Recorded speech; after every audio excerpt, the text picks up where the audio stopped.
Et oui, le thème qui nous rappelle que cette balado reprend du service pour 2020. Et autour de la table, c'est un épisode spécial. On va vous expliquer pourquoi tantôt. Autour de la table, on a notre fidèle complice, Godefroy Lorando. Salut Fred, bonne année. Bonne année. Ouais. Est-ce qu'on peut encore dire ça le 9 janvier? Oui. Oh, je viens de le faire. Voilà. Ouais. On crunch. Une vraie bonne année, On Fred. brise les conventions. Oui, bonne année, Godefroy, pour vrai. Ouais. Et Simon Jodoin, Allô Fred, comment ça va? ça va très bien. Alors, on n'est pas sur la route. Absolument, Simon, on vous entendait sur la route. Mais là, c'est qu'on fait un épisode spécial. On va vous expliquer après. On va faire jouer le thème comme d'habitude pour ne pas déstabiliser les gens. Parce que ça va mal dans le monde présentement. Alors, gardons les bonnes habitudes quand même qu'on connaît.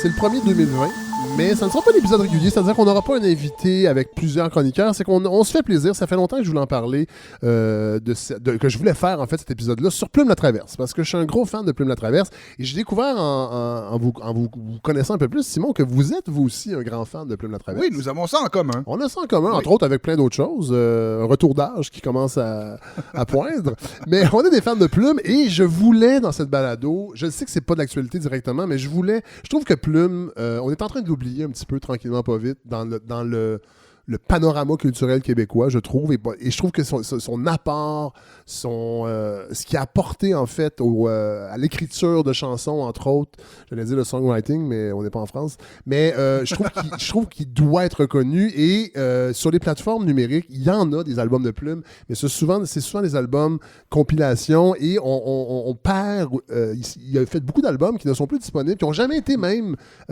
transférés en CD à l'époque. Oui, on perd de la dimension de l'œuvre. Vous savez, Plume est même inconnu dans les hommages qu'on lui a rendus. C'est ça qui est drôle. Il a reçu, c'était à l'Assemblée nationale, c'est il y a un an c'est ou vrai, deux. l'ordre. Oui, il avait reçu un prix là, comme ça pour les notables. Et en lui donnant son prix, celui qui le présentait, je crois que c'est M. Chagnon à l'époque, il disait Plume la Traverse qui a marqué beaucoup la musique et la culture des années 60. Oui, mais non, pas tout. Non, alors qu'il a sorti son premier album en 1971. Exactement. Mais non, mais ça donne une idée. Oui, ça donne une idée que même dans l'hommage, il est inconnu un peu, il est méconnu en tout cas. Oui. Et moi, j'ai déjà rencontré un de ces musiciens, Jean-Claude Marsan, puis je disais, ça serait le fun qu'il y ait une compilation, un intégral des albums qui ressortent en vinyle, puis il me disait, le grand, il est plus là-dedans pantoute, tu fais de la peinture.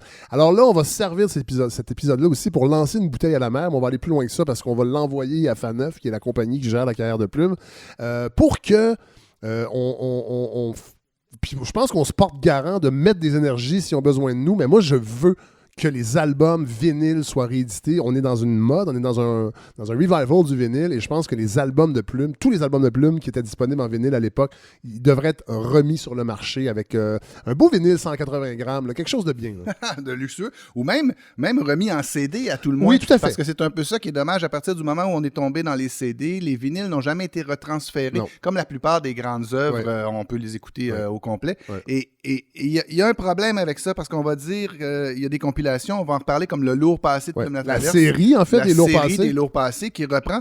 Mais les albums de Plume s'écoutent, en tout cas à mon sens, d'un début à l'autre. Il faut commencer, il faut écouter toute la face A et la face B. Il y a souvent des anecdotes, des histoires, des blagues qui se racontaient entre les chansons. Des petites scénettes. Oui, des petites scénettes, des enchaînements. Et ça se tient comme un tout, ce qu'on perd pour beaucoup dans la compilation. Et en particulier un album, on y reviendra tout à l'heure, mais comme En noir et blanc, où il est live, comme ça, et tout le spectacle, on l'écoute sur disque, ça fait du sens. Ben oui, totalement. Mais ça, c'est sans parler des pochettes. Là. Ah oui, l'univers des pochettes de Plume en CD, non, c'est ça. Il n'y a rien là. Alors, cet épisode-là va être consacré à Plume, mais avant ça, j'ai quand même des petites nouvelles, mais peut-être nous mettre une petite identification sonore là, pour respirer.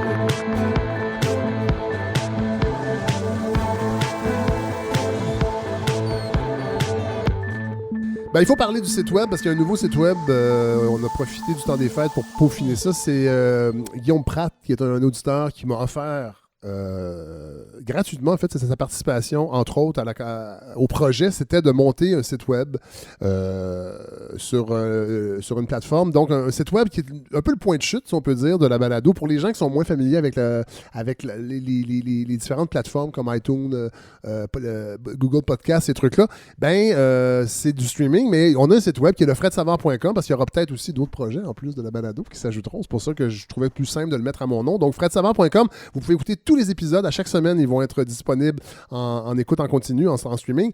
Et vous pouvez également, il y a une section pour présenter le projet, évidemment, si vous voulez le faire découvrir à d'autres. Mais surtout, ça, c'était une demande de beaucoup de gens. Il y a un petit bouton pour donner. Parce qu'évidemment, la campagne sur la ruche est terminée, mais ce projet-là va vivre le plus longtemps possible. Et moi, je l'ai toujours dit, c'est basé sur cet esprit de communauté que je veux créer. Donc, avec les auditeurs et les auditrices, les gens qui veulent participer financièrement. Mais là, maintenant, il y a un bouton PayPal parce qu'il y a des gens qui étaient moins à l'aise de donner sur la plateforme. Il n'y a plus d'intermédiaire. Il n'y a plus d'intermédiaire, ils étaient moins à l'aise de donner sur la ruche. Il y avait déjà un compte PayPal parce qu'ils font des achats sur Internet. Donc là, on a un compte PayPal. On peut donner un don unique, une participation unique ou une participation récurrente, un peu comme ce qui existe sur Patreon.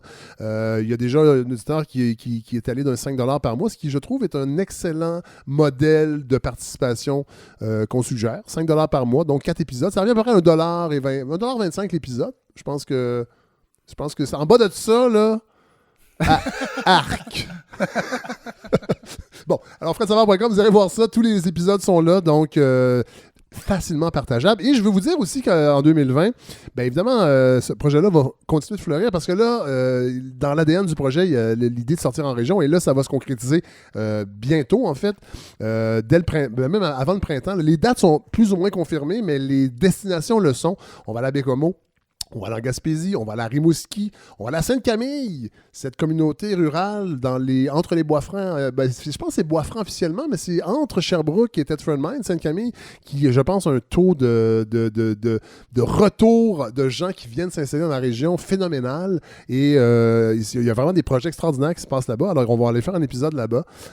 Et il va y avoir un épisode aussi avec le patrimoine vivant, le Conseil du patrimoine vivant du Québec. Ça va être à la Naudière, dans la Naudière, région phare, entre autres de la musique trad, parce que Godefroy, vous partagez cet amour de la musique trad avec moi. Vraiment, on en a parlé un petit peu à l'épisode de Noël, mais vraiment. D'ailleurs, on est allé à la veillée de l'avant-veille des Vents du Nord, le 30 décembre, c'était haut en couleur. Absolument. Couple numéro 1, couple numéro 2, croisé à gauche, à droite. Mon Dieu, j'étais content de ne pas avoir bu.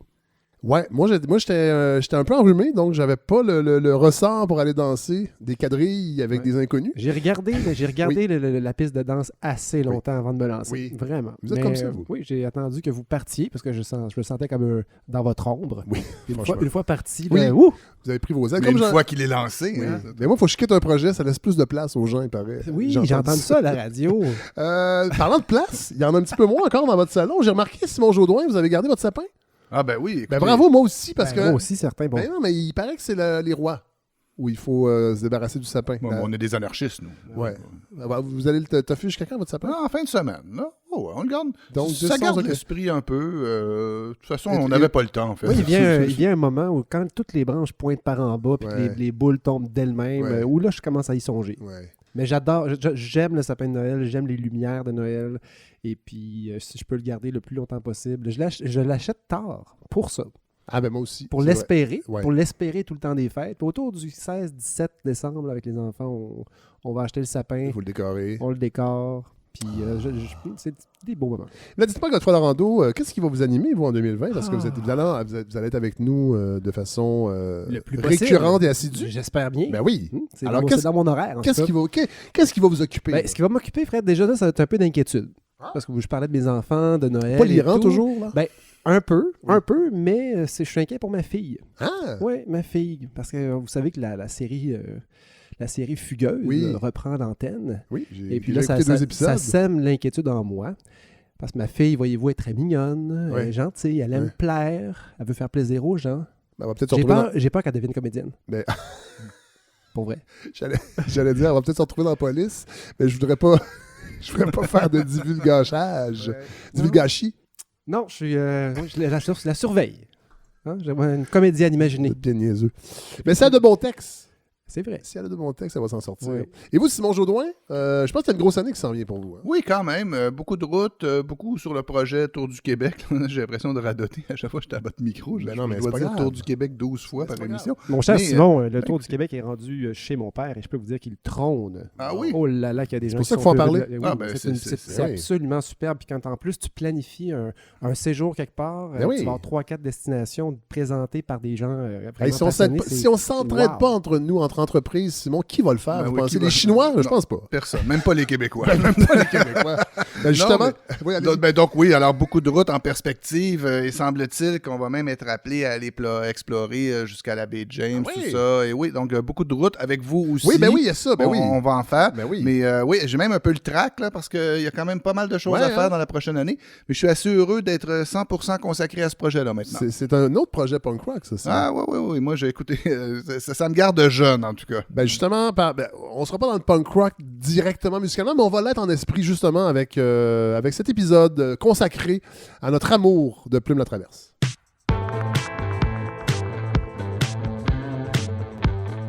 Là, on va faire une mise en garde tout de suite. On ne fait pas une biographie exhaustive de la vie de Plume la Traverse parce qu'il y a des gens qui l'ont fait beaucoup mieux que nous. Oui.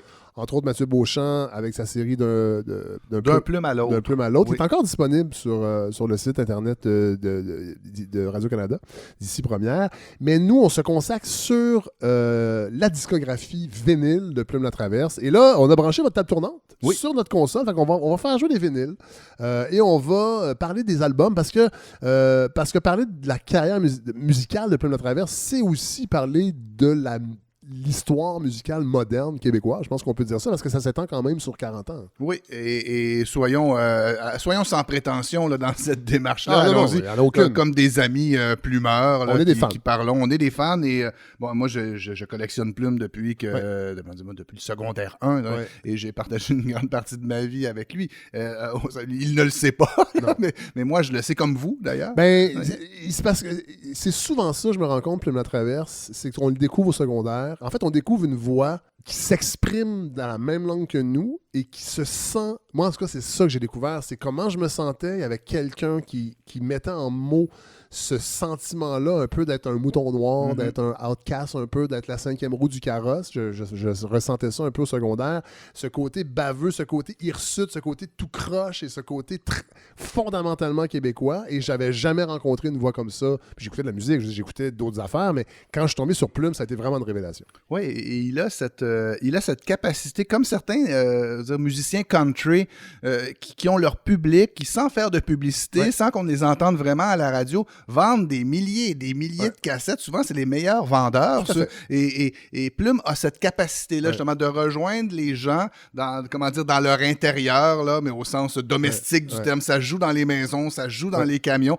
Un peu comme on disait aussi pour Falardeau, où souvent les camionneurs, les gens dans la rue l'arrêtaient pour lui parler, sans qu'il ne soit une grande présence médiatique, si vous voulez. Tout à fait. Alors là, ça commence en 70, premier album? Écoutez, non, c'est la Sainte Trinité, donc 1971. Ça, on va y aller par période. Oui, je vais vous dire comme ça. C'est un peu moi qui a fait le canevas de l'émission, puis sentez-vous bien libre d'intervenir. Oui. Alors, avant de commencer, Godefroy, vous vouliez nous raconter d'abord, avant même, nous raconter comment vous avez découvert Plume. C'est un peu rigolo. J'étais dans l'auto avec ma cousine. On devait être dans les années 79 ou 80. J'étais très jeune et j'ai même pas de souvenir de la pièce, de l'avoir entendu. Mais ma cousine était dans l'auto de mes parents, puis elle a fait le saut. Vous étiez avec votre cousine dans la voiture? Oui, dans le passager. Oui. Et une cousine amie. Oui. C'était pas un mariage. Et elle a reconnu Plume, puis elle m'a dit, dans l'oreille, elle dit « Chez nous, j'ai pas le droit d'écouter ça. » Voyons. Ouais, ses parents lui interdisaient d'écouter Plume. Interdit. Trop vulgaire, sûrement. Vulgaire. Et moi, je me rappelle très bien de m'être dit « Mon Dieu, mais c'est donc bien une étrange, ça, une interdiction. » Je me rappelle de m'être dit ça. Et de tomber sur Plume plus tard en disant « Je comprends pas plus pourquoi. » Donc, c'est pas quelqu'un qui m'a fasciné, moi, Plume. C'est ma cousine qui m'a fasciné. Elle m'a dit aussi un peu plus tard... Mais il faut dire que dans votre famille, les choses mises à l'index, ça a toujours été un moteur aussi d'indignation, je pense. Sans doute. C'est séduisant aussi, l'interdit. Oui, mais il n'y avait pas d'interdit tant que ça. Non, mais j'imagine que votre grand-père a sûrement combattu. Oui, mais on s'est peu connu. C'est la crise de la conscription. Il était quand même décédé quand vous êtes né. Oui, la crise de la conscription, ça fait un certain temps. Oui, Mais je pense qu'il ne faut pas oublier ces événements. Ben non, vous avez raison, mais Plume était à l'index chez les Dorion, chez les Dorion Cloutier. Mais il ne sera pas à l'index dans cet épisode. Donc premier album, Simon Jaudoin. Oui. Ben, ça me permet de dire comment j'ai découvert moi-même, puisque c'était un cousin, moi, chez les Malcholos, quand j'étais jeune, un cousin qui avait des centaines de vinyles dans des caisses de bois, et j'allais dans son sous-sol l'après-midi, il m'a fait écouter du Plume, et vraiment, j'ai eu une révélation, j'ai eu une apparition, je me rappelle très bien, j'étais en secondaire 1 ou à peu près, puis bon, on écoutait du Culture Club, puis des trucs comme ça. Duran. Ouais, des choses comme ça, puis mes parents étaient plus à écouter du Jean Lapointe, ou des trucs, ou chez nous aussi, ça jouait du Honky Tonk le dimanche après-midi. Et là, je suis tombé là-dessus. J'ai dit, mais qu'est-ce que c'est que ce truc? Et il m'a enregistré sur une cassette Trinitaire et Pomme de route, des deux côtés. J'ai usé cette cassette jusqu'à déchirer le ruban. Donc, la Sainte Trinité, on le met un peu à part, parce que Plume, c'est un album qui a des périodes. Oui. C'est un artiste qui a des périodes. Il n'y a pas beaucoup ce type d'artiste-là au Québec dans la chanson. Un peu comme dans les arts visuels. On dit souvent la période... la période de Carré, Picasso, la période de Fécaisse. Plume a tellement eu une grande durée et des styles différents qu'on peut parler de période. Juste pour pas que les gens soient confus, Fred, on dit des fesses. Des fesses, bon. Alors ça, c'est l'initiation, disons-le comme ça. C'est un peu un album extraterrestre avec le Dr Landry. Oui. C'est le cri d'une génération, vraiment. On est dans la contre-culture complète, avec des chansons comme Chez Dieu, comme Conjugaison. Chez Dieu qui était un bar. En fait, si vous allez vous allez écouter, vous allez vous garrocher sur la série à Radio-Canada, vous allez comprendre. C'est un bar, en fait. C'est un lieu qui avait été dédié à un spectacle avec Plume et la Sainte Trinité dans le Vieux-Montréal. Qui a fait un peu l'événement très contre-culture, très déjanté. Et c'est un peu comme ça que Plume a été mis au monde. Est-ce que c'est juste après la Maison du Pêcheur, ça? Ben, c'est dans la même période, après les parties en Gaspésie. C'est là qu'il a rencontré d'ailleurs le Dr Landry.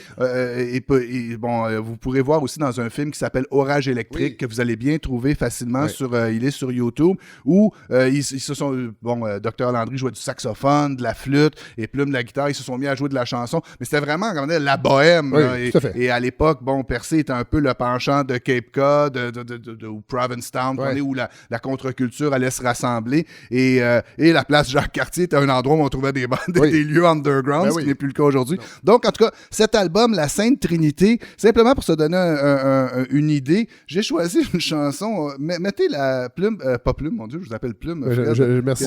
On sent tout le respect. C'est un lapsus. On va aller sur la face B. La première chanson, c'est le Pique-nique sur le Métropolitain. Oui. Mais on va y aller avec la deuxième, qui est la UJOSQ, qui est vraiment une pièce un peu méconnue, mais c'est toute une bébite. On va l'écouter, simplement pour vous mettre dans l'esprit de l'époque. Alors, je dépose l'aiguille. Oui, vous avez le DJ en vous.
Un concentré de tout ce que Plume va nous offrir dans les prochaines années. Des onomatopées, des chansons catchy, du niaiseux.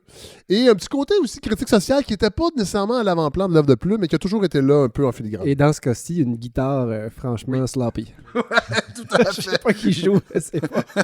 Oui, ça démontre tout l'aspect artisanal de la démarche. Un album, on retrouve aussi Petit Jésus. Jésus, en fait. Petit Jésus était encore jeune. Oui, il portait sa croix à une épaule. Et Ding Ding Callis. Oui, entre autres. Oui. Alors, c'est vraiment un album que je mets un peu à part dans la période. C'est une période d'initiation pour Plume. Oui. Et ensuite, là, on va tomber dans cette fameuse période là, des albums qui auront fait sa réputation.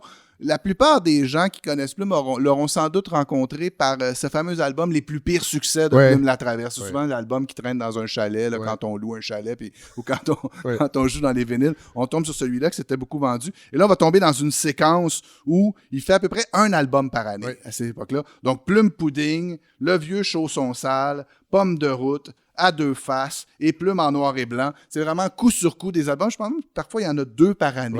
Et très prolifique. C'est très prolifique. Et c'est là qu'il va rencontrer aussi ce fameux Cassonade avec lequel il va faire Pomme de route et éventuellement Hard Dress. Steven Faulkner. Garochez-moi Plume. Allez, prenez Plume Pudding, regardez-le comme ça.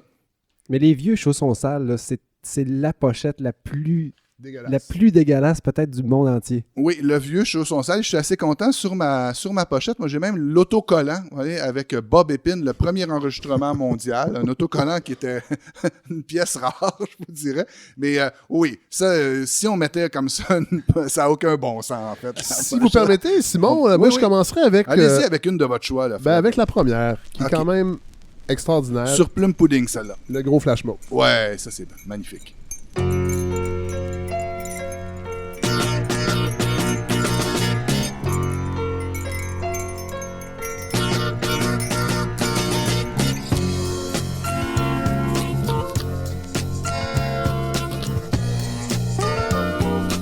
En fait, c'est ce qui ouvre la phase B. Et il y a Fabienne Thibault qui fait des chœurs, qui va même chanter. Oui, tout à fait. Carrément.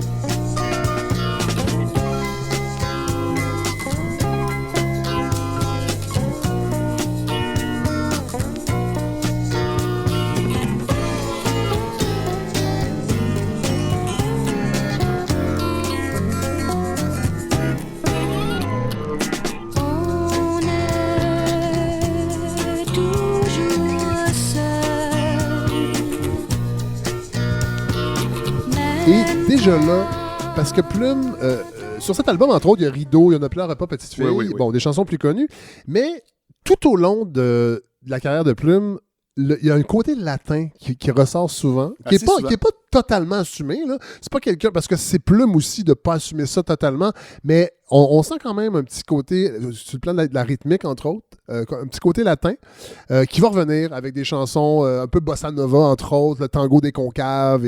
Parce que Plume, oui, il y a les textes, mais musicalement aussi, il y avait quelque chose de foisonnant, moi, qui m'a, dès le début, beaucoup, beaucoup plu.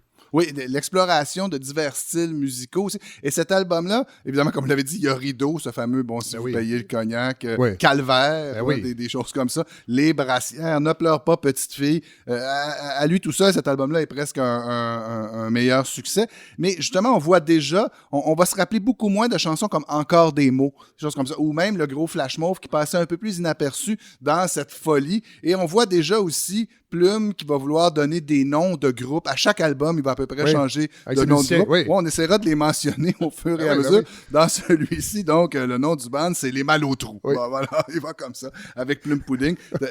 Excellent album, mais donc qui ouvre la série et qui va faire sa réputation là, avec Si vous payez le cognac. Et là, le prochain, c'est le gros chausson sale. Le vieux chausson sale, oui.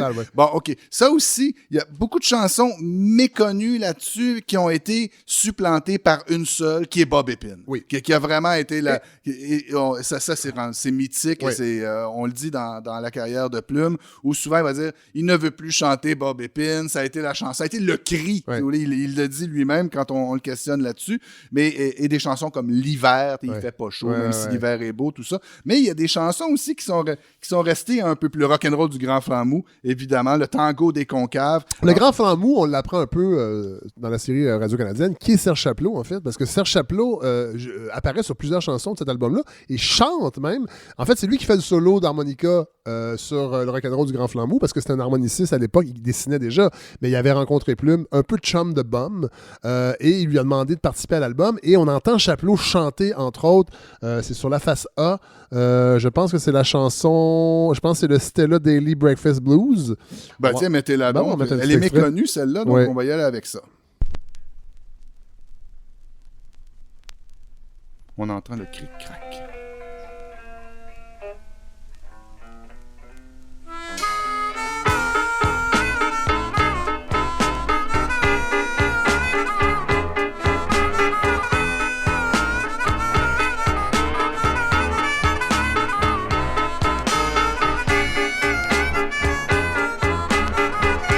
Et en germe, on a déjà le blues de la bêtise humaine ici, qui est une chanson qui va être reprise plusieurs fois par Plume sur différentes compilations d'albums.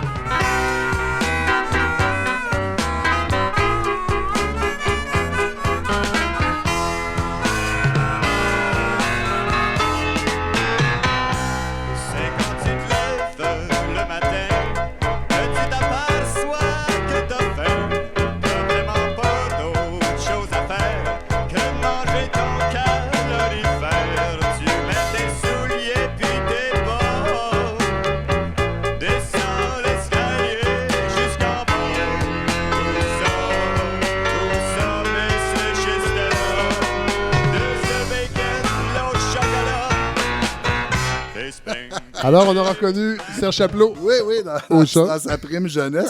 Ce qui permet de dire, en tout cas, qu'il y avait toujours ça en commun avec Plume Latraverse, d'être un caricaturiste. Oui. Parce qu'il y a quand même ce côté caricature dans Plume et graphique. Et l'amitié avec Chapleau m'a toujours semblé naturelle de ce côté-là. Tout à fait. Même genre de bonhomme avec une voix bien testiculaire. Oui, hein, et une dégaine aussi. Ben oui, une dégaine. Ah ben tiens, je te le passe, ouais. gars. Je vais gérer vos vinyles. Ben oui, merci. Parfait. Donc, vraiment, album historique, celui-là, ne serait-ce que pour la pochette. On va faire des photos aussi, on les mettra oui, on fera une galerie photo Facebook, simplement pour montrer, parce que les plumeurs, c'est des gens qui connaissent tout ça par cœur, mais il y a des gens qui ne savent pas exactement de ce qu'on parle en ce moment. Ça doit être redécouvert. Ouais. Okay. Alors, prochain album, Simon, je pense, album important. Oui, album important, comme je vous disais, pour moi aussi d'ailleurs, puisque c'est par lui que j'ai connu Plume. Donc, Pomme de route avec Plume et Cassonade, ce duo qui Faulkner. À l'époque, Stephen Faulkner, avec des magnifiques chansons, qui a aussi des hits, tout ce que vous avez aussi, La Bienséance, Mangeons du bon ragoût, c'est cette chanson-là. Qui est un clin d'œil à Aznavour. Et Jean Jonquière aussi, avec, Sous comme une botte, des choses qui ne se disent plus. Les chansons que les gens connaissent. Oui, c'est celle-là. C'est celle-là, C'est celle-là sur cet album-là. Mais moi, je trouve que Jonquière, c'est encore une très belle chanson qui a très bien vieilli. Mais il y a une chanson sur cet album-là qui, pour moi, est une des grandes chansons de Plume Latraverse. C'est Sapolin 148. Sapolin, c'était une teinte de brun. Ah, ouais. Alors, j'ai vu que Marie-Lou avait sorti ses blancs sicaux. Oui. Et elle parle des nuages de Nairobi ou choses comme ça pour le blanc. Eh bien, Plume, lui, avait fait une chanson qui était sur le brun. Sapolin 148. Un grand texte, une grande chanson, à mon avis.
me souviens plus ben Sapolin.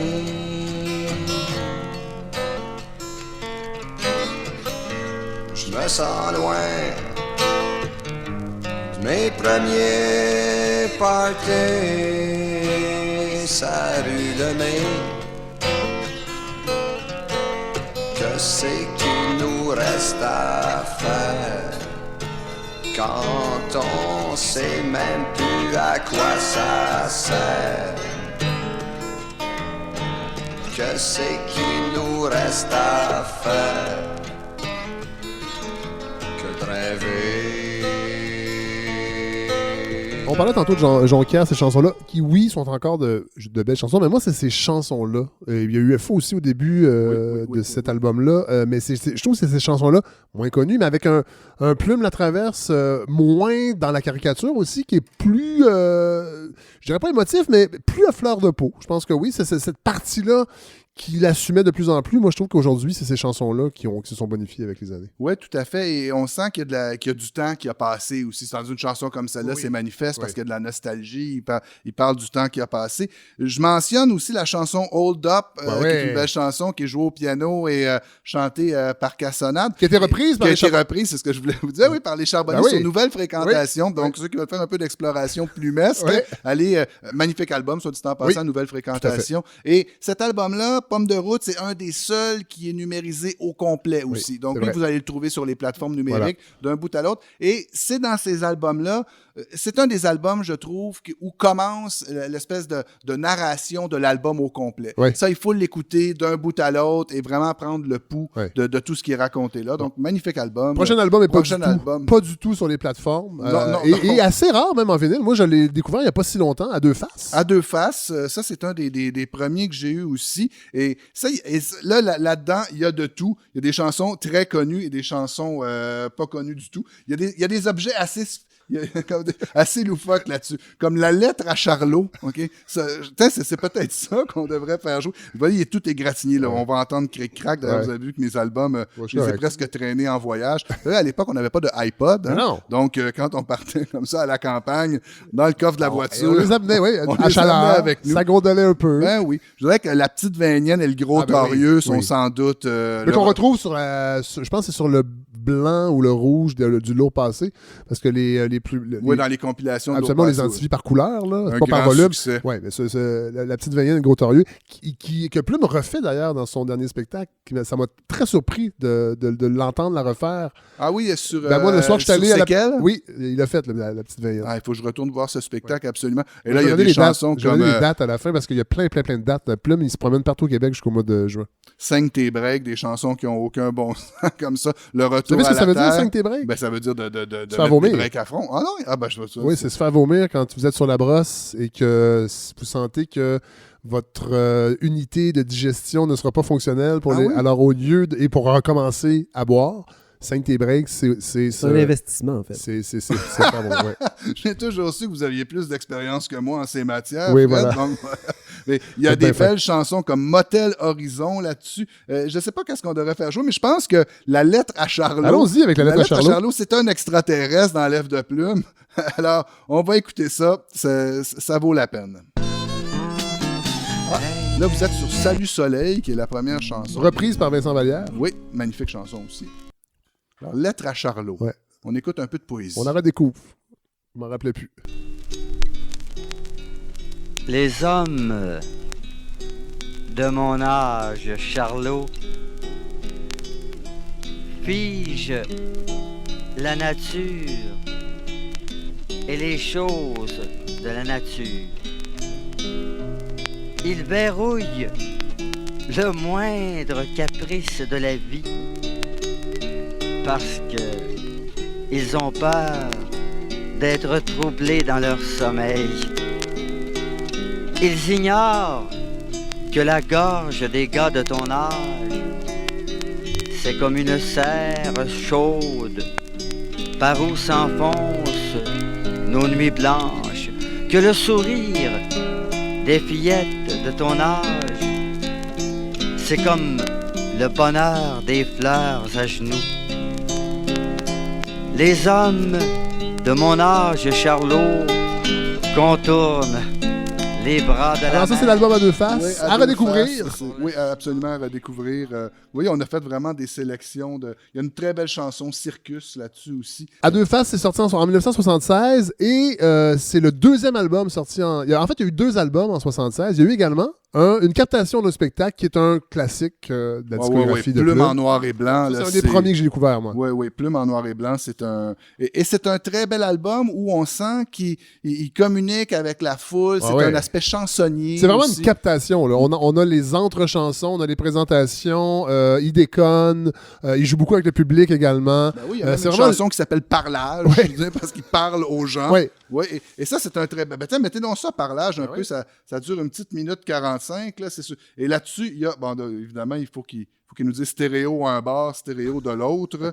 Alors, le un bar, j'imagine que c'est la face A, voilà. Mais tu vois, ça, je l'avais jamais remarqué. Donc, noir et blanc, petit budget, gros grain, c'est ce qui est écrit sur l'album. Avec des grands parlages. Ça se trouve être la 3e chanson du côté A. Donc, il y a Léon le caméléon, le loufoque, fuck le loup. Et là, il va parler, là, justement. Et ça donne vraiment l'ambiance de l'album, ce petit segment-là. Voilà.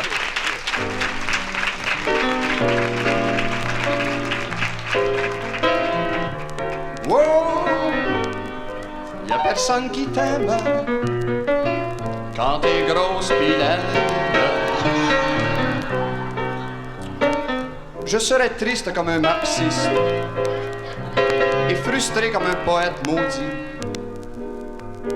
si tu me quittais pour un joueur de ballon-ballet, mon amour. À soir, ça sera pas un show. Attendez-vous à rien. Il n'y aura pas de renvoyage, puis je serai pas ma bière. Je vais être très calme, 2 shows à donner. Il fait noir ou rien, anyway. Non, à soir, c'est juste histoire de se réunir tous ensemble, les pieds dans le poêle. Puis de se faire une petite soirée. Je vais vous chanter des tonnes, des affaires que j'ai pas eu l'occasion de chanter depuis 2-3 ans au moins. Pogné dans le déluge, je veux dire. Mais c'est à soir que ça va se passer parce qu'on a renvoyé, on a tout fait, on a tout cassé, puis après, on check qu'est-ce qu'il en reste. T'sais. Regardez, c'est encore un petit peu d'intelligence au Québec dans les décibels. Je vais commencer calmement, toujours, en vous récitant un petit poème que j'ai écrit à un moment donné, un beau matin, pas le poème. 6 heures. On va falloir aller le chercher. Le poème qui est aussi un classique, assis. Ouais. Ah oui, ça, sur cet album-là, il y a vraiment plusieurs classiques. Si je peux me permettre, Simon, oui, on va mettre un petit ovni aussi sur cet album-là, qui est la reprise de Blueberry Hill, en fait, qui est tellement plumesque, parce qu'évidemment, il la sabote.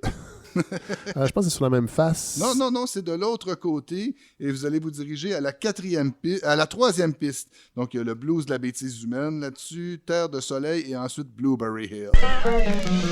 Et là, il faut comprendre que dans cette captation, Plume est à la guitare et il est avec Charlot Barbeau, je crois, qui est le pianiste. Ben, écoutez, je vais vous dire ça. Ouais. Alors, ils sont seulement 2. Et là, pour la reprise de Blueberry Hill, il prend la place derrière le piano. Bon, c'est une chanson sur un poème de Gros Domino. C'est pour les vieux décrépites dans la salle que j'ai aperçu tantôt. Alors, je vous demandais aussi un peu de compréhension parce que c'est pas mon instrument. J'ai un peu de misère à figurer des fois comment ça se passe. Bon, OK. Non, c'est pas ça. Ici.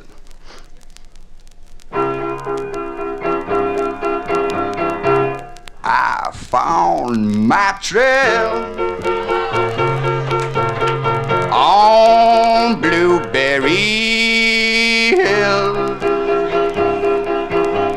On Blueberry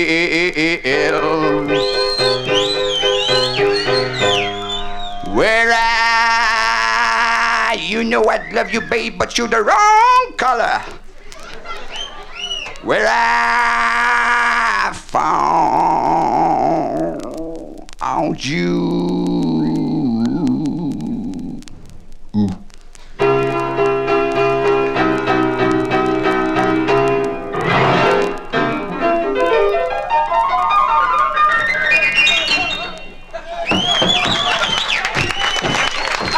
Quel clown.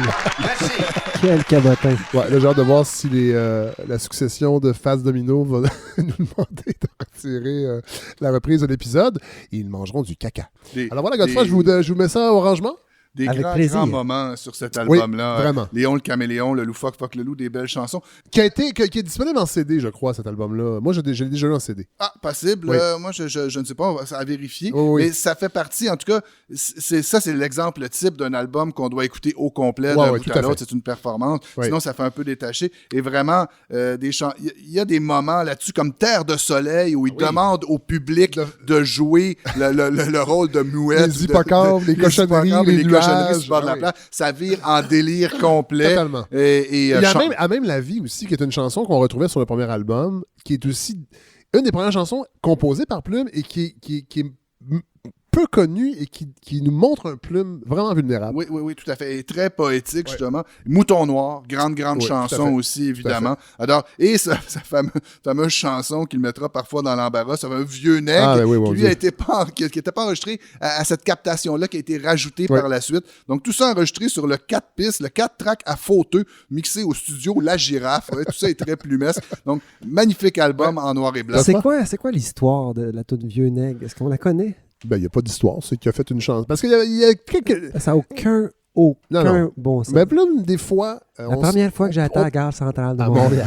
J'ai entendu c'est pas des trains que j'avais peur. Oui. On lui a posé la question à Musique Plus dans une captation. Il a fait une des rares apparitions télé live de Plume où on lui pose la question et il répond ce qu'il aura répondu à plusieurs reprises dans plusieurs situations. Vous savez, il dit quand on fait une chanson, quand on raconte une histoire, il dit imaginons qu'on parle d'un homme qui bat sa femme, on peut se mettre à la place de l'homme, on peut se mettre à la place de la femme. Il dit moi je me mets à la place du marteau. Alors ça a été sa réponse. Ça s'explique pas. Allez l'écouter. Puis, mais il n'y a aucun doute par ailleurs sur contexte. l'humanisme de Plume. Ah non, mais totalement. Ça, c'est certain. Donc, et ça, c'est ce qui ferme un peu ce fameux cycle de, je dirais, la période d'éclosion où là, tous ces fameux hits, et c'est là qu'on retrouve pour beaucoup la plupart des chansons, comme on vous disait tout à l'heure avec Bob et Pim, qu'on connaît, que les gens connaissent sans connaître l'œuvre de Plume. Oui, tout ça s'est passé dans ces 5 premiers albums-là et ça a re-signé sa réputation pour toujours, les on années peut 70. le dire comme ça. Les années 70, même le début des années 70.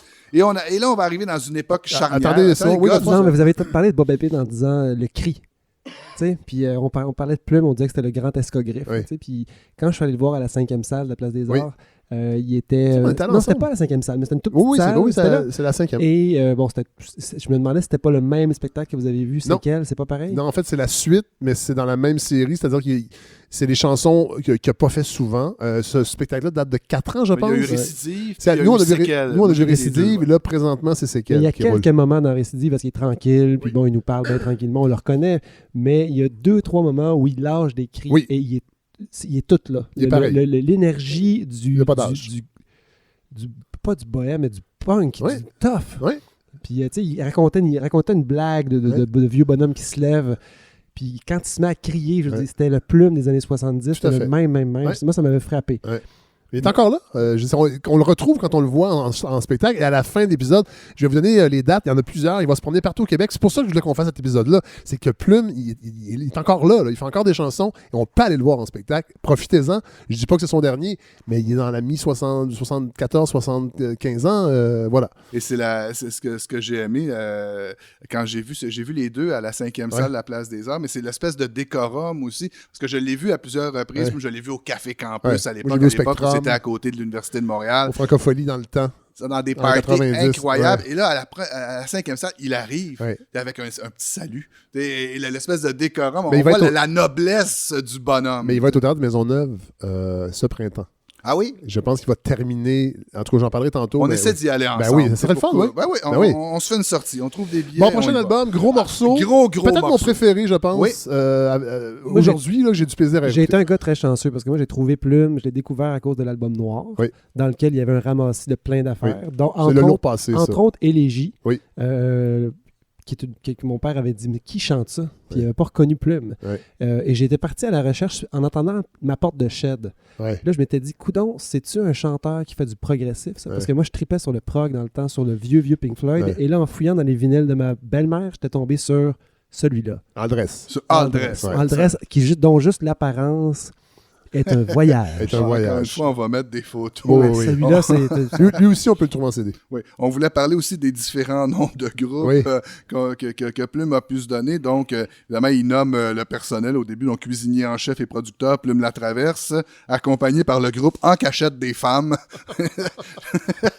C'est quand même intéressant. Ça non plus, ça serait plus possible. Ah, ben je sais pas. Faudrait l'essayer pour voir. Et on voit ici le retour de son camarade Steve Faulkner. Et ça, c'est vraiment toute une tartine. Il y a des chansons là-dessus. Il faut dire que c'est un album double. C'est un album double. Et touffu. Touffu. Très, très, très touffu. Et ça va signer un peu la fin de cette période-là de ce plume de la première époque qu'on a connue. C'est là-dessus, je le souligne, qu'il y a notamment la chanson Les Pauvres, qui est son fameux classique, sa grande œuvre. À chaque fois qu'on veut parler d'une grande œuvre de plume, c'est de celle-là dont on parle. Et là, vous, Fred, je vous vois déjà vous enligner sur la platine. Ben, il y a une séquence extraordinaire sur la face B. Donc, c'est 2, 3, 4, Ça bluffe, Foqué et Moignon don. Et je vais y aller avec la fin de Foqué et la suite de l'autre. Sa façon drôle, ça s'ouvre la gueule et puis ça joue son rôle. Ça se fait agréer toute seule de ces affaires. Ça se passe bien smart et puis ça se donne des airs. Ça bluffe, ça bluffe, ça bluffe, ça bluffe.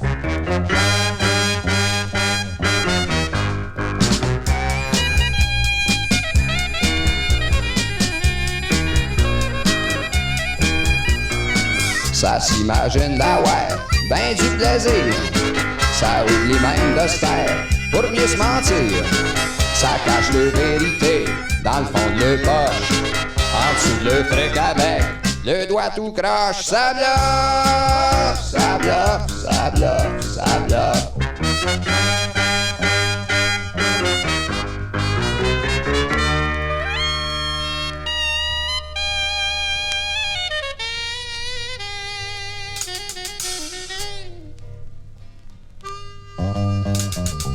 La tête à l'envers, pis le reste tout à travers. Des fucké, bébé.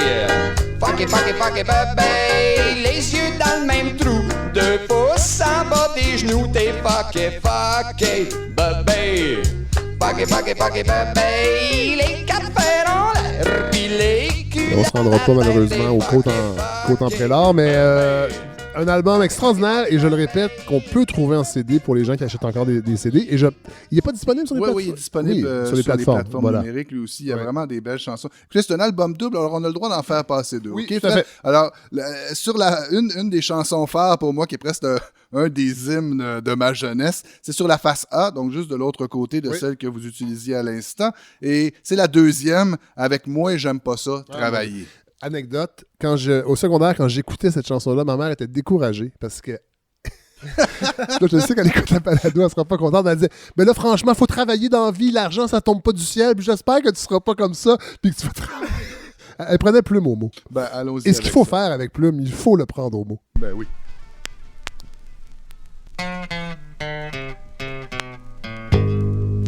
Moi, j'aime pas ça, travailler. Oh non, non, car le travail est un facteur qui détériore la vie humaine. 3, 4. Moi, j'aime pas ça, travailler.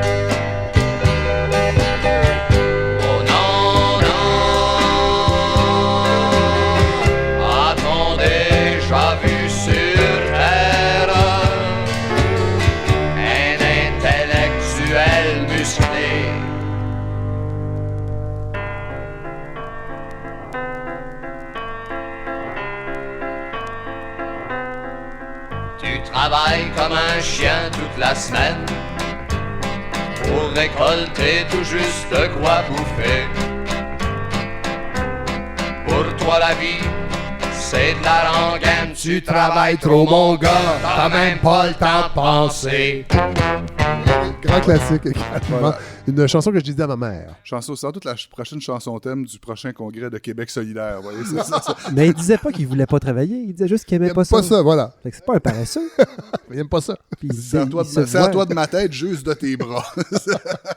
Bon, c'est alors, magnifique, ouais. Dans la même période, parce que là on ferme un cycle, puis on va entamer la dernière partie par la suite. C'est une autre captation que je ne connaissais pas non plus, que je savais pas qu'il existait, que j'ai acheté en vinyle il y a 2 ans à peu près, et qui est extraordinaire. Magnifique album. Plume au cinéma Outremont, au théâtre Outremont aujourd'hui. Donc, une captation live avec des magnifiques chansons. Il va refaire des chansons qu'on connaît déjà, évidemment, comme le Tango des Conquêtes. Une très belle chanson, la chanson pour nous autres aussi. Je pense que c'est celle-là qu'on devrait faire jouer. Le blues de la bêtise humaine, une reprise d'un moteur. Il y a Marie-Lou aussi, je pense. Il y a Marie-Lou qui est une reprise, qui n'est pas de Plume. Mais c'est le classique de cet album. Ah oui, qui refait d'ailleurs. C'est quel? J'avais les larmes aux yeux quand il l'a fait. Ah oui, il l'a fait moi aussi dernièrement à la 5e salle et moi aussi j'avais les larmes aux yeux. Fred, vous voyez qu'on est des sensibles malgré les intentions qu'on nous prête d'aider le dépanneur. À la 5e salle, j'ai eu les larmes aux yeux pour Gisèle avec 2 L. Ah, c'est-tu beau cette chanson? Il a dit qu'il la jouait jamais. Ben, alors, et je veux juste souligner aussi, il y a une chanson qui est signée Normand Grégoire sur cet album-là aussi, qui est aussi une grande chanson, qui s'appelle Le Grand Barda. Oui, Et ça, c'est Normand Grégoire qui est un musicien qui a fait d'autres albums par la suite, un contrebassiste aussi. Je l'ai vu au Zest à l'époque, moi, il y a une quinzaine d'années. Et même avec mon groupe, parce que j'ai fait de la musique dans une autre vie, on jouait le Grand Barda en disant toujours... Rappelez-nous le nom de votre groupe, parce qu'on l'oublie. Mais ça s'appelait Mort de rire, qui était même assez plumesque. J'imagine. Mais même si c'est pas une chanson de Plume, qui est signée par Plume, c'est Normand Grégoire. On va écouter le Grand Barda. Pour moi, c'est un classique. On va s'en passer un bon petit bout de celle-là, juste pour faire le lien entre cette époque qui va se terminer pour lui et la prochaine dont on va parler dans les prochaines minutes. J'ai décidé l'autre matin d'oublier d'où c'est que je viens et où je m'en vais. Et où je m'en vais. J'ai jeté mon peigne, ma brosse à dents, mon transistor, mes caleçons blancs et mes 2 chats. Et mes 2 chats. J'ai conservé du vieux papier, des allumettes pour allumer ta face de bois. Ta face de bois. J'ai appelé mon boss, j'ai dit Willy, donne-moi ma paye, je peux plus blairer. Ta grosse baboune. Ta grosse baboune. Non, monsieur, je veux pas de vacances, puis je veux pas de lettre de référence. Je veux jouer ma petite toune. Je veux jouer ma petite toune. J'ai passé assez de temps comme ça à maganer mes beaux petits bras. Je veux jouer ma petite toune. Joue-moi ma petite toune, alright.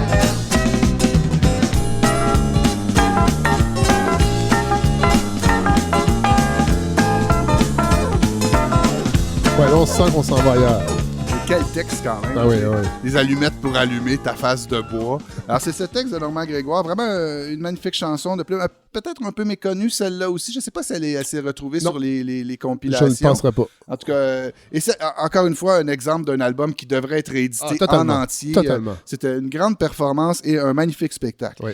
Et là, on va tomber dans une section, je dirais, plus rock. Oui. Là, on va tomber dans la section gros orchestre. Là, on est dans les années 80. Là, on va tomber à la fin des années 70, 1979, un dernier album avant d'entreprendre tout un cycle avec ceux qui deviendront ses fidèles, comme les mauvais compagnons. On pourra les appeler comme ça. Jean-Claude Marsan. Oui, c'est ça. Et Jean-Claude Marsan et Masson aussi à la base, qui vont former, on va dire, l'atome musical qui va former un tout avec Plume, qui vont devenir en parfaite symbiose. Oui. C'est encore Marsan qu'on voit encore aujourd'hui avec lui. Mais il y a eu un album comme ça qui est arrivé un peu juste avant, Chirurgie plastique.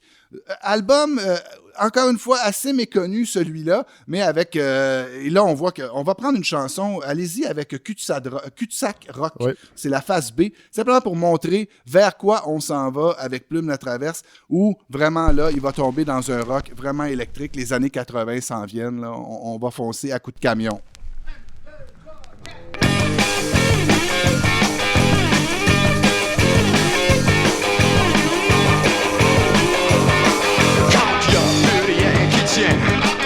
C'est le même sous toi et matin. Quand c'est trop vieux, puis tu es plus ben. Tu es pas le bout d'en sortir vivant, tellement t'es 2 pieds dedans. Matatin, on t'est demain. Matatin, on t'est demain. Matatin, on t'est demain. Puis ça, tu sais pas ce que tu veux. On est beaucoup plus rock, oui, mais c'est drôle parce que tout de suite après, Oui, justement, ben oui, allez-y. Il y a Chanson longue et plate. Qui est pour moi la pièce maîtresse de cet album. Qui est d'une grande chanson. D'une grande beauté.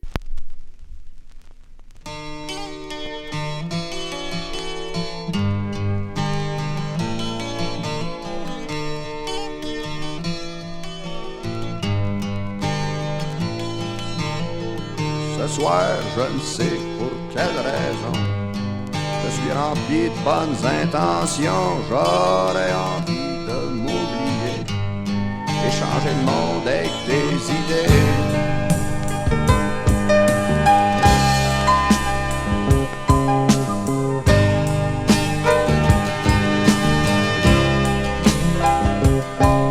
C'est-tu encore possible de faire des chansons d'amour avec tout ce qui se brasse autour? C'est un peu comme vouloir changer la nuit en jour. Faut être aveugle puis être sourd.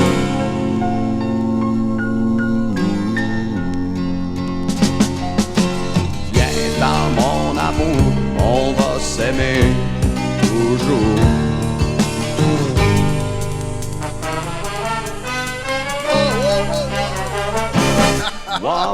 Autour du feu de camp. Ben, c'est drôle que vous disiez ça, Simon, on s'est pas parlé avant, mais cette chanson-là va toujours me rappeler mon premier voyage avec ma première blonde sérieuse. On était allé au lac Champlain. Dans mon gros Malibu. Premier voyage sérieux. Premier voyage sérieux de fin de semaine avec ta blonde. Puis j'avais un tape deck à batterie. Parce qu'évidemment, mon Malibu n'avait pas de cassette. Et on écoutait cet album-là, Le Lourd Passé, que je crois que c'est sur la pochette rouge. Et il y avait cette chanson-là.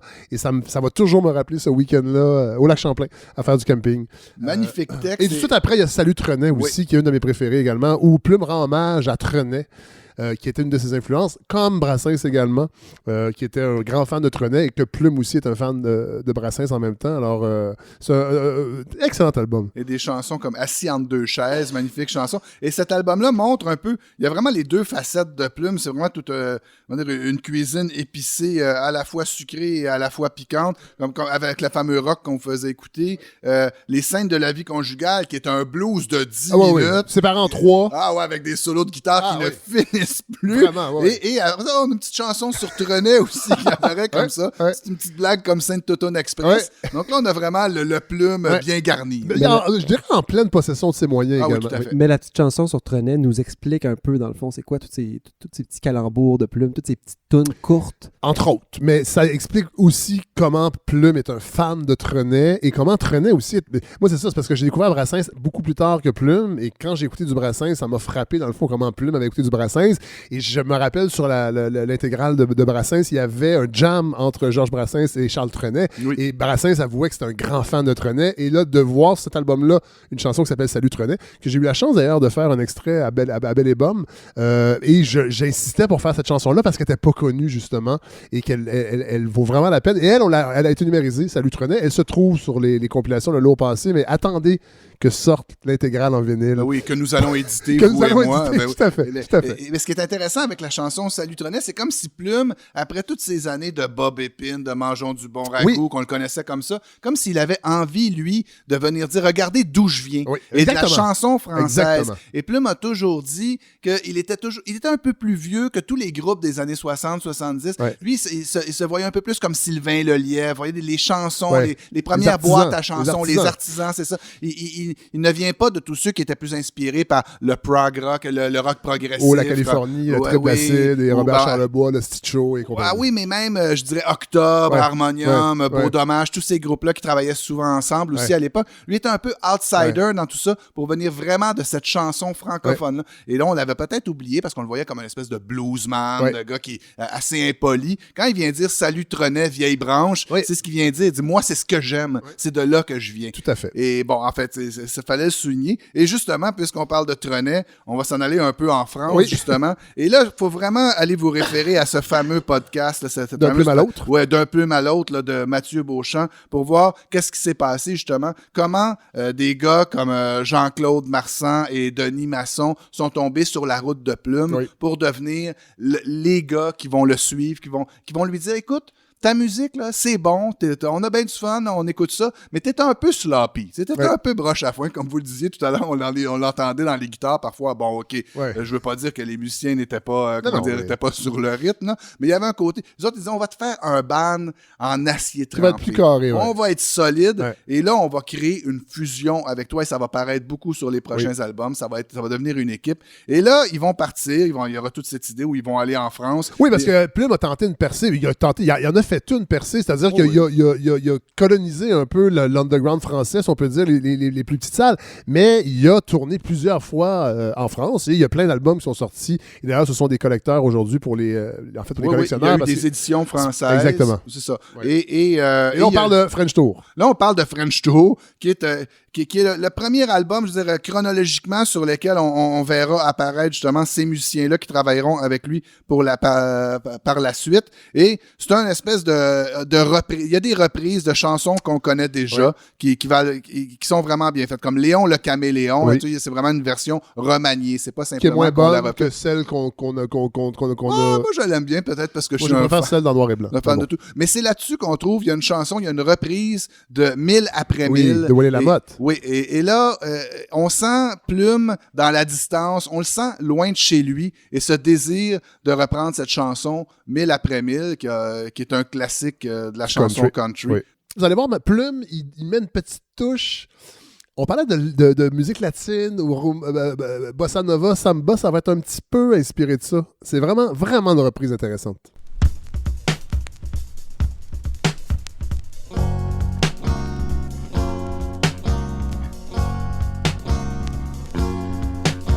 Ma vie est un long chemin sans fin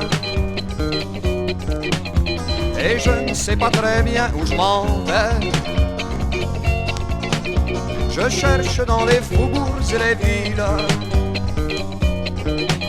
c'est dans l'espoir d'accomplir mon destin.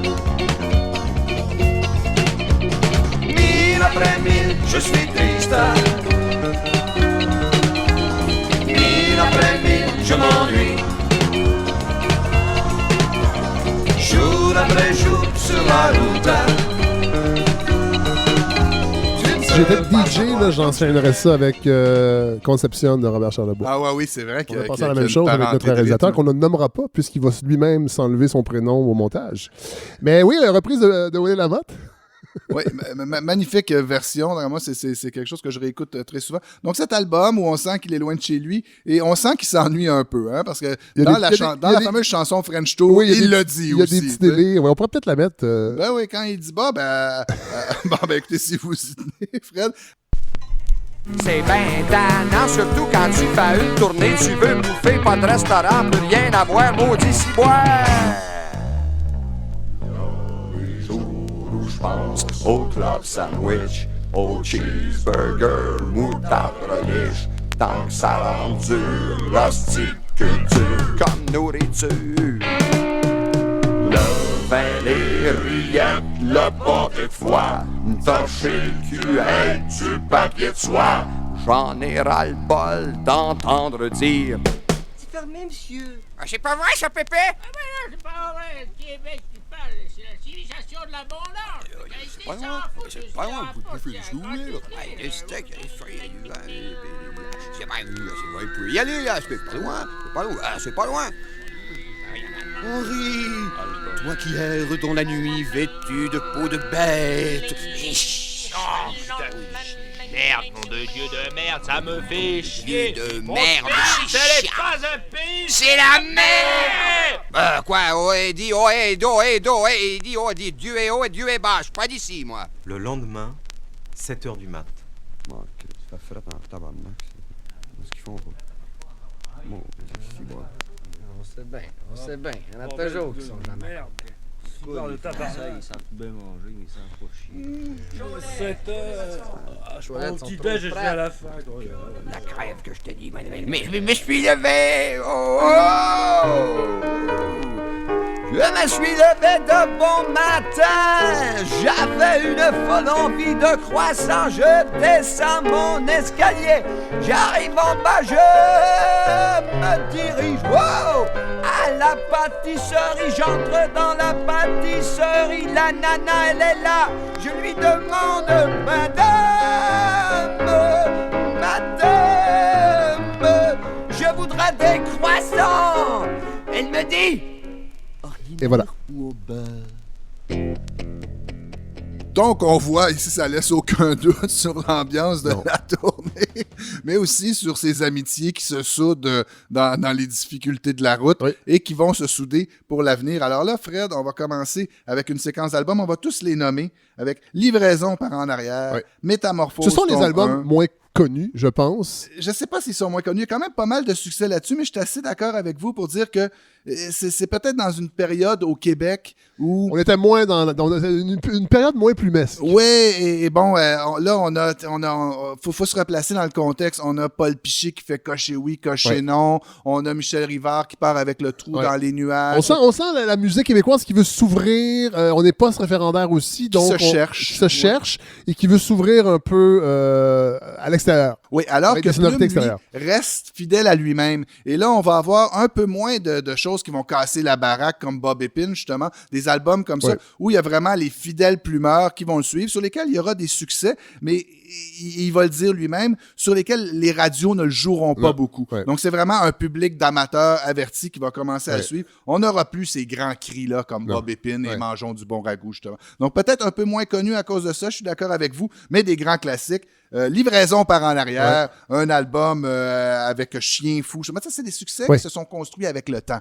Parce qu'aujourd'hui, on réécoute ça, on dit « Ah oui, c'est tellement bon ». Mais sauf que Chien fou n'apparaît pas pour la première fois sur cet album-là. C'est ça aussi, là. C'est qu'on était sur... non, elle était sur French Tour, mais je crois qu'on nous appelle, qu'on nous informe. C'est pour ça qu'il faut refaire l'intégrale en vinyle pour tout comprendre. C'est sur celui-là qu'il y a Chansonnette. Chansonnette, oui, tout à fait. Ça, c'est une très belle... Vous voulez l'écouter, gars? C'est un petit spécial. On l'avait. Ah, ça, c'est un bijou, ça, évidemment. Alors, c'est l'avant-dernière chanson du côté chauffé, parce que le côté chauffeur, le côté chauffé, cet album-là, tout pour que ça aille bien pour vous au platine, Fred. Donc, vous allez me prendre le côté chauffé. Je suis pas DJ dans la vie. Oui, je suis DJ. Comment ça fait que je suis mélangé? Magnifique album qui s'écoute lui aussi tout d'une traite. Donc, Chansonnette, une des plus belles chansons de Plume la Traverse, sans aucun doute. Vos croulants qui relèguent aux oubliettes leurs souvenirs d'enfants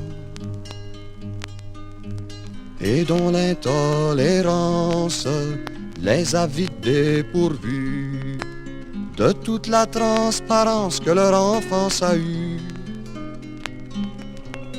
C'est une chansonnette à la mémoire de ceux dont le fond des lunettes en a perdu un peu et dont la complaisance pour la réalité a perdu l'insouciance de la spontanéité. C'est une chansonnette pour le petit bouffon qui habite les fillettes et les petits garçons. Le lutin qui nous quitte un de ces beaux matins, mais qui nous réinvite dans le songe. C'est très beau. Elle n'est pas facile à arrêter. Non, on aurait envie de se la prendre au complet. Des magnifiques chansons sur cet album-là. Il y a 4 ans après aussi, où c'est une chanson sur les fans d'Elvis qui perdure. C'est un peu un petit crochet avec Johnny Farago. Aussi sa mort pour en faire une série de produits dérivés à n'en plus finir. Des belles chansons. Tango Pital, magnifique chanson. Don Quichotte, espèce de récit autobiographique, ou en tout cas... Qui avait fait au Lockout. Moi, j'ai eu... Dans le temps des apartistes, Radio-Canada, le Lockout de 2001, je pense, il y avait un spectacle bénéfice, et Plume était un des invités avec nous, et j'ai tout gêné tout petit dans mes jeans, j'avais osé aller lui dire que j'étais fan de lui et il m'avait parlé de Brassens et de Bobby Lapointe, entre autres, qui me disait que ses influences, c'était Bobby Lapointe et Brassens. Et c'est donc Quichotte qui avait fait en prestation. Et ce grand classique, la balade des caisses de 24. Et encore une fois, un album où on a les deux côtés. Oui. On a cette fameuse chansonnette qui arrive. Vous savez, dans Chansonnette, malgré le fait qu'il y va en toute tendresse, il ne peut pas s'empêcher à un certain moment donné de parler des mouettes et de lâcher un fameux cri de mouette. On a vraiment ce personnage-là à double face. Et ça, il en parle de ça dans le documentaire audio. Il parle de son côté cabotin qui est incapable de le lâcher, comme s'il ne voulait pas assumer son côté poète. Plus fragile, tout à fait. Et prochain album! Oui, là, on va tomber dans une grande série, à mon avis. La série des Métamorphoses. Oui. Métamorphoses. Il y en a combien? Il y en aura 3. Oui. Il y en aura 3 Métamorphoses. Que lui, il s'appelle simplement Métamorphose tome 1. Les autres auront d'autres titres comme Les Mauvais Compagnons, tout ça. Donc, Métamorphose tome 1, pour moi, un des grands albums, ne serait-ce que pour une chanson, La Fête du Mort, qui est un grand classique. Là, il y a plein d'histoires que vous allez connaître là-dedans. Et là, on va tomber dans des petites historiettes. Vraiment. On raconte des petites histoires. Le Fermier Jean, Babin et Babine, Les Humains, grande chanson dans laquelle il y a une de ses phrases où il dit « La justice comme la poésie, c'est une histoire de cercle d'amis. » Comment il prend ses distances par rapport au monde artistique, au monde littéraire. Vous êtes toute une clique entre vous, et moi, je suis encore là, solide, et je continue de faire ce que j'ai à faire. Très Brassens aussi, comme position, là, de siffloter un air connu à côté de la parade. Puisque vous parlez de Brassens, il y a une chanson qui est très, justement, attablons-nous un bonsoir à Paris, et écoutons ce grand classique Faux dur et Trouble Fête, qui est la deuxième, justement, du deuxième côté. Ça, c'est aussi une grande chanson de Plume la Traverse.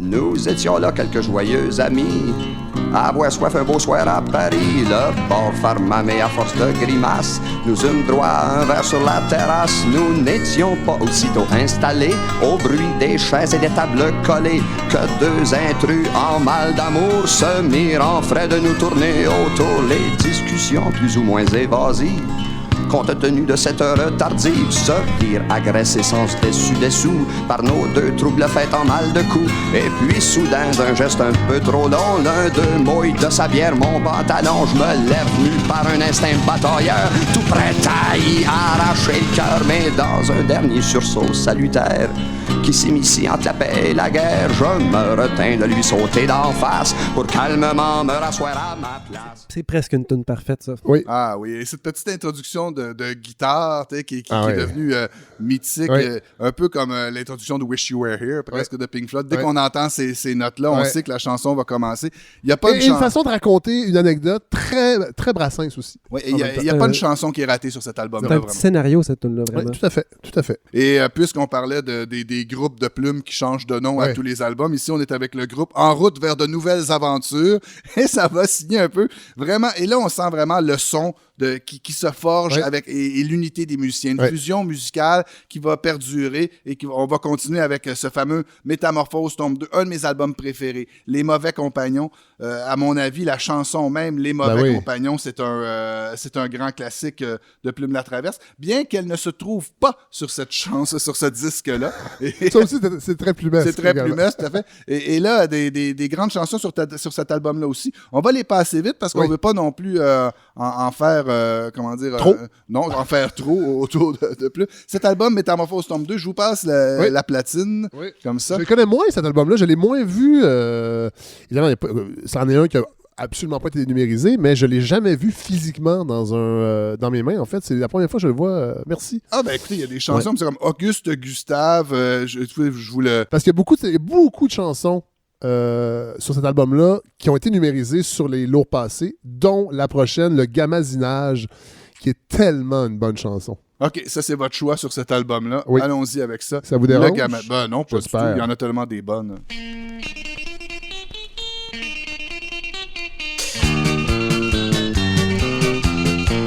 Madame va faire ses petites emplettes l'après-midi quand il fait pas trop fret. Ça la fait sortir de la maison, puis elle aime ça comme de raison. dans les vitrines, puis porter tout ce qu'elle imagine, ça l'occupe. Puis pendant ce temps-là, elle grignote moins de chocolat. Si elle sort pas, elle tourne en rond, puis elle peut faire une dépression. Fait que pour occuper ses journées, madame s'en va cavatiner.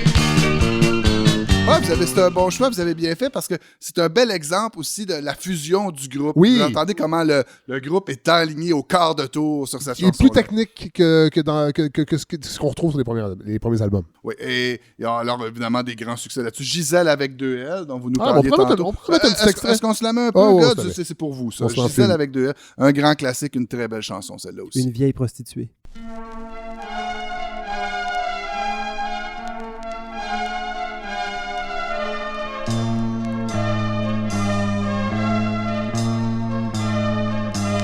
Quand nous étions de pauvres wabos, sans une maudite scène dans le chapeau, il y avait souvent la grosse Gisèle qui nous refilait un morceau de ciel. C'est pas qu'elle en avait tellement, le trottoir c'est pas ce qu'il y a de plus payant. Surtout quand t'as de primes à bord, un cœur encore plus gros que le corps. Il y avait un gars qui profitait son argent pis de ses attraits, en lui promettant le paradis, la fin de ses jours à Hawaï. De la voir s'envoler au ciel, nous autres on partait avec elle, dans un rêve bleu aussi humide qu'une belle chemise de Floride. Les arrangements sont très complexes. Oui. Ils ont l'air de rien quand tu l'écoutes de façon distraite, mais quand tu écoutes ce qui se passe derrière, là, la basse, la rythmique, c'est extrêmement complexe. Dans un rêve bleu aussi humide qu'une vieille chemise de Floride. Hein? Ah non, il y a des mots dans cette chanson-là qui sont hallucinants. Il va dire un peu plus tard, quand vous profilez en enfer votre beau suntan de Lucifer. il y a des mots forts. Ouais. Magnifique album pour ça. Et je souligne qu'à la fin de cet album-là, il y a une de ses grandes chansons aussi qu'il a dédiée à son fils, qui est Le Cadeau aussi, qui est une magnifique chanson où il parle à son garçon. Ouais. Et un moment de temps... Plume qui est très secret sur sa vie privée, alors c'est quand même rare qu'il fait des choses comme ça. C'est vraiment quelqu'un qui ne fait pas la manchette et qui est très secret sur sa vie privée. Oui, simplement aussi pour vous savez, les gens qui souvent ne connaissent pas tout à fait bien Plume ou qui partent avec sa réputation des premiers jours. Ouais. Quand j'ai rencontré ma copine avec qui je suis depuis plus de 20 ans maintenant, je jouais de la guitare et j'en joue toujours et je redonnais des chansons et je jouais cette chanson-là et elle l'aimait beaucoup et un jour elle m'a dit « Mais c'est qui ça? » Et je sais pas pourquoi on se l'était jamais dit. J'ai dit « C'est Plume la Traverse. » Et c'est là qu'elle a compris avec cette chanson-là. Elle dit « Mais voyons, c'est donc bien magnifique ce texte-là. » C'est ce côté de Plume qui est méconnu, qui n'avait pas passé le mur du son. Avec Gisèle, ça?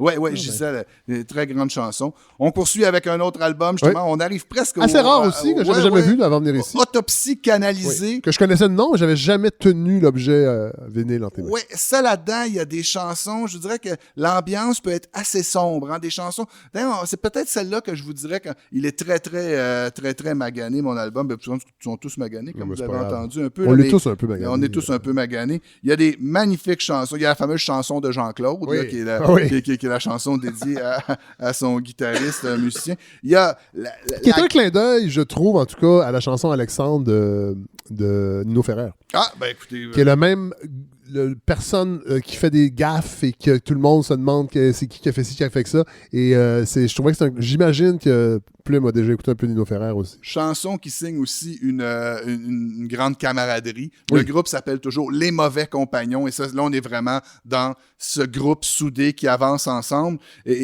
Mais on sent qu'il y a aussi... je veux pas dire que c'est une période noire. Tout à fait, je suis pas dans sa tête du tout. Je sais pas. Il y a des chansons comme Dis-moi ou une chanson d'amour qui a un côté très sombre aussi. Mais il y a tout particulièrement la chanson Gueule de nuit. C'est la 4e du côté A, Fred, vous allez la trouver. Cette chanson-là, elle est... il faut l'écouter elle n'est pas très connue. Il faut l'écouter pour comprendre l'esprit qui habite Plume dans cette période-là. C'est une chanson... On parle de 1983, cet album-là. Oui, une chanson assez sombre, mais où il y a un regard sur le passé, comme il le fait parfois, et sur sa vie quotidienne. Donc, on y va avec Gueule de nuit.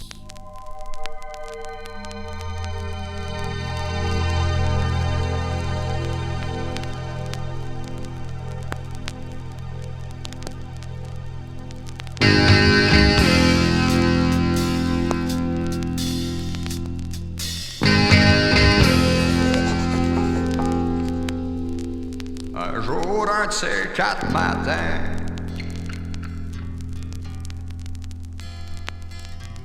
Je sais que je vais finir par me sortir de ma gueule de nuit pour accrocher mes patins.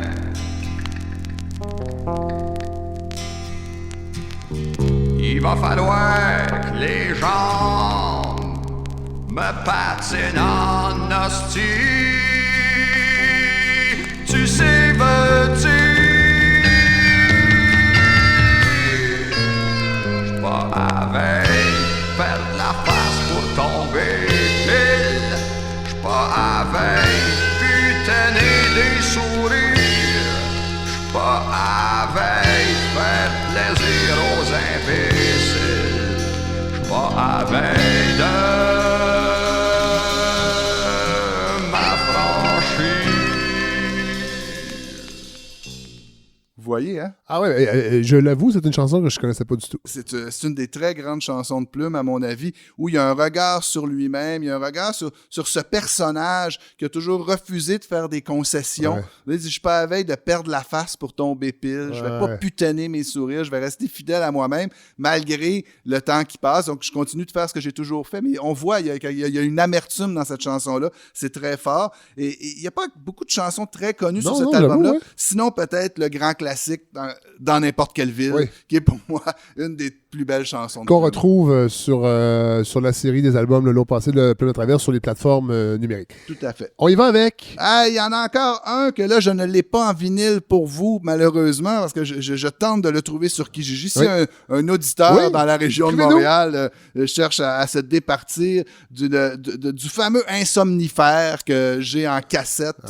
Oui. Insomnifère, un très bel album là, sur lequel vous allez trouver la chanson Brassette, par exemple. Ah oui! Lâche-moi, puis secoue-moi donc. Brasse-moi, c'est ça. Réveille-moi le matin, le sommeil accumulé me donne le feeling d'être embaumé. Bon, cette idée, donc...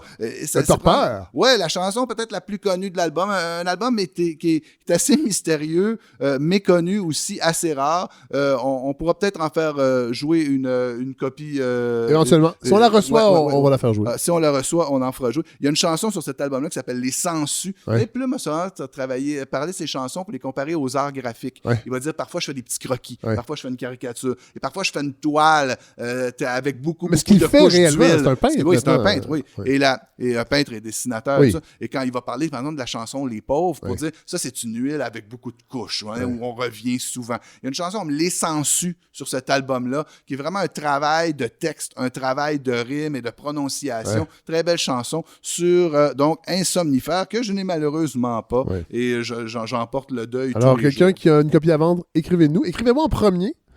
Et je vais peut-être l'acheter avant Simon. C'est quand même le privilège d'être animateur de son propre projet. Et on arrive avec un album qui est majeur. À mon avis. J'ai l'air de dire que tous les albums sont majeurs, mais celui-là va marquer un tournant. On arrive à la fin du cycle vinyle. Donc là, on arrive vraiment à ça. Un album... Là, on est en 86, je pense, 87. On est en 1987, oui. Et Plume arrive avec un album double. C'est un album particulier parce qu'il y a une face où ce sont de vieux succès, c'est une espèce de compilation, et la face B, c'est des nouvelles chansons. En fait, c'est un album double. Oui, c'est ça. Le premier album, donc, une compilation... Moi, j'avais en cassette.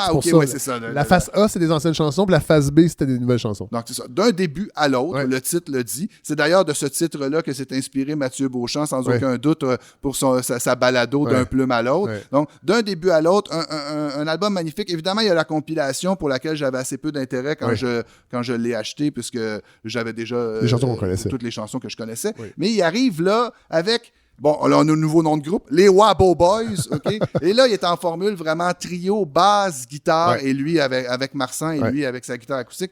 Et il va introduire vraiment un nouveau son, Plume la Traverse, qui va le suivre beaucoup pour la suite. Ce côté trio, décontracté, acoustique. Et qui est un peu la formule qui conserve aujourd'hui.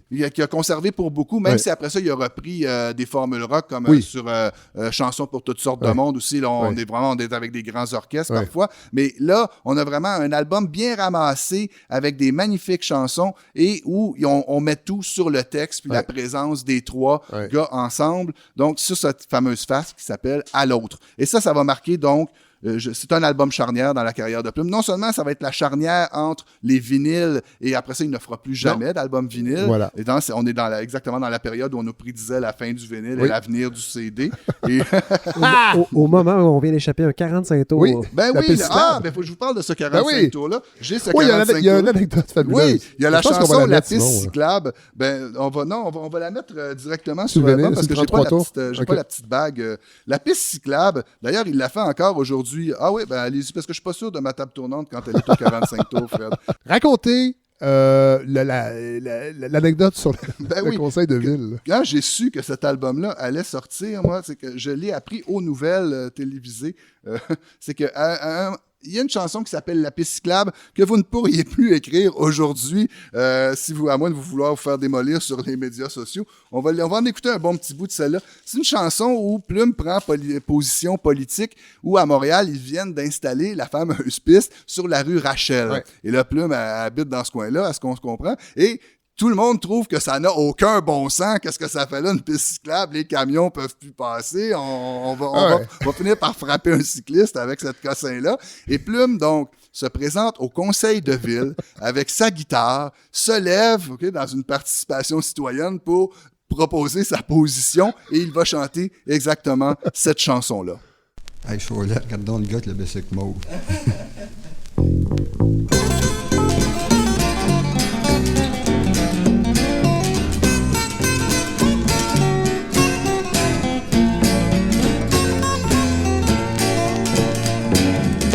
Un cycliste dans la rue, j'ai toujours le goût d'y botter le cul. Et cet état est imputable au trajet de la piste cyclable. J'ai 2 bicycles, je ne les sors plus. Depuis que le CEP passe sur ma rue, de plus je deviens irritable. C'est la faute à la piste cyclable. J'ai 2 autos, je ne les sors plus. Depuis que les poteaux clôturent ma rue, le parking lot est lamentable. Puis l'avènement de la piste cyclable. Une chanson qui a fait dans le dernier spectacle et les gens applaudissaient. Ah ben oui. Je sentais beaucoup de haine pour les cyclistes dans la 5e salle. Pauvre petit. Ben, bon, en fait, c'était avant Projet Montréal, manifestement. Et là, vous aviez acheté le 45 tours. Et donc, j'étais parti chez Sam de Recordman et j'avais acheté le 45 tours. Je crois que le 45 tours était sorti un peu avant l'album. En tout cas, je voulais avoir la pièce. Et c'était La piste cyclable. Je me rappelle, il avait fait les nouvelles à l'époque. Je crois que il était passé à Pierre Pasco, quelque chose comme ça. J'avais entendu ça sur l'heure du midi au retour de l'école. Mais attendez, on va en écouter une dernière de cet album-là parce qu'elle est très belle et c'est une chanson qui n'a pas été numérisée aussi, cette chanson-là. Donc, moi, dans cet album-là, il n'y a rien qui est raté. Tout est beau, ça se tient tout d'un bloc. Et il y a cette fameuse dernière chanson dernière chanson de cette fameuse face à l'autre, là, des nouvelles chansons. Qui s'appelle L'ours, le singe et le lion. Et là, on va entendre, écoutez bien la basse et le jeu, la fusion des musiciens et le texte. On voit que c'est la camaraderie des 3 compères ensemble qui est racontée ici avec cette chanson-là, qu'il refait encore de temps en temps en spectacle.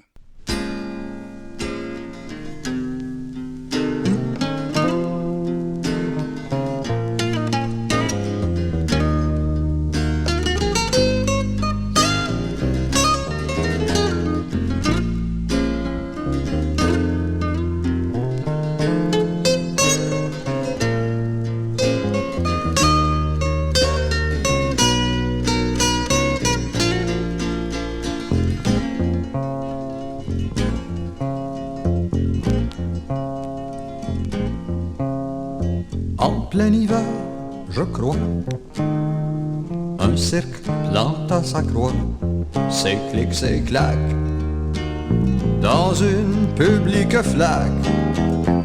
C'était 3 fous du roi qui combattaient le froid, pris dans le détour, à force de jouer des tours sur le ballon du monde entier. Tout ce qui fait rire les dentiers, assez pour faire la rébellion. L'ours, du singe et du lion, l'ours en avait assez. Voir les gens s'entasser sur les tréteaux, sous les grands chapiteaux. Alors voilà. Grande chanson, hein? effectivement. C'est beau, c'est magnifique. Et ça rappelle beaucoup, quand on parlait de Brassens, cette esthétique où la contrebasse et la guitare qui accompagnaient Brassens, qui faisait la rythmique. Oui. On a ici vraiment la basse, on a la guitare de Marsan et on a le texte. Je trouve que ça fait beaucoup penser à ça. Et c'est vraiment cette histoire, j'ai toujours vu ça comme ça, de ces fameux trois compères, l'ours, le singe et le lion. Ça s'appelle le sous-titre « La valse des champignons ».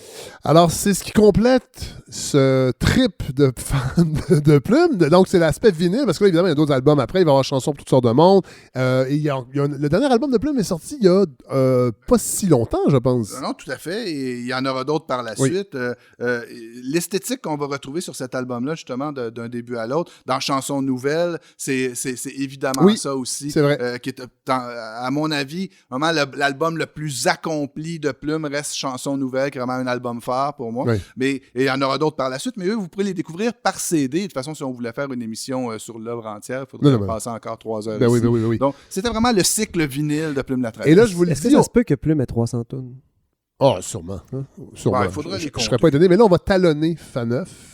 Parce qu'il est encore avec Faneuf. Bon, Monsieur Faneuf, le fondateur Luc Faneuf est décédé, mais il est encore avec eux et on va les talonner parce qu'il faut absolument qu'un intégral des albums refasse surface, qu'on puisse réécouter les albums. Et pourquoi on a fait ça aussi? C'est parce qu'il est encore en spectacle. À partir du 28 février, il va être à Val-Morin, Trois-Rivières, Gatineau, Victoriaville, Sherbrooke, Brossard, Rosemère, Saint-Eustache. Il sera au Théâtre Maisonneuve, la Place des Arts. Ça va être le 8 avril. 2 soirs à Québec, c'est à l'Octave Crémazie. Il va être à Saint-Hyacinthe également. Et le 27 juin, il termine ça au chapiteau de la Vieille-Forge à la Petite-Vallée. Donc, un artiste qui roule encore sa bosse, qu'il faut aller voir au moins une fois, je pense, dans sa vie. Plume la Traverse. Il y a une chanson qui s'appelle un grand classique, Les Avaleurs d'asphalte aussi. C'est vraiment un vieux routier. Il n'y a aucun doute. C'est ce qu'on va faire aussi, nous aussi. En 2020, on va avaler de l'asphalte. Et regardez, Fred, non seulement on va les talonner, mais on va leur proposer notre aide aussi. Moi, je m'offre de travailler avec vous et qu'on travaille sur l'édition, peut-être d'un coffret Plume la Traverse. C'est de cette œuvre toute ramassée une fois pour toutes. Moi, j'ai une magnifique photo de Plume que j'ai faite avec Jocelyn Michel. C'est pas moi qui l'a fait. Je lui donne tout le crédit. Pour le voir, qu'on a réalisé. On a une magnifique photo de Plume, on peut raconter des histoires, on peut rassembler tout ça dans un coffret qu'on donne enfin au monde accès à ces albums-là de manière intégrale. C'est 355 chansons. Ah ben voilà, merci. Alors il est temps qu'on mette tout ça dans la même boîte. Merci Simon Jaudoin, guide extraordinaire pour découvrir Plume sur vinyle, parce que si vous voulez vraiment découvrir toute l'œuvre de Plume et sa démarche, il faut aller écouter. De toute façon, on va mettre le lien pour D'un Plume à l'autre, la série qui a été présentée ici première. Ça vaut la peine d'aller écouter ça. Elle est encore disponible. Nous, la semaine prochaine, on va être en épisode régulier avec chroniqueur chronique. On aura Yves-Marie Abraham, qui est professeur au HEC, qui a écrit un livre sur la décroissance. On est en 2020, le monde va mal. Il va falloir la faire, cette maudite décroissance. Et je suis en train de terminer le livre. Un livre assez confrontant, je dois l'avouer. Et on va en parler avec l'auteur. Donc, la semaine prochaine, retour à une programmation régulière. J'espère que vous êtes encore là, que vous avez toffé la run avec nous et avec Plume, parce que ça fait longtemps. Puis on va en reparler de musique. Paul Journet aussi va revenir parler de musique. On va parler du Tavern Tour qui s'en vient à Montréal à la fin du mois de janvier. Voilà. Alors merci à Larry Dufresne à la réalisation de ce balado qui sonne mauditement bien. On s'est donné les moyens. En fait, c'est vous, les auditeurs et les auditrices, qui nous avez donné les moyens. Merci d'être à l'écoute et on se retrouve la semaine prochaine.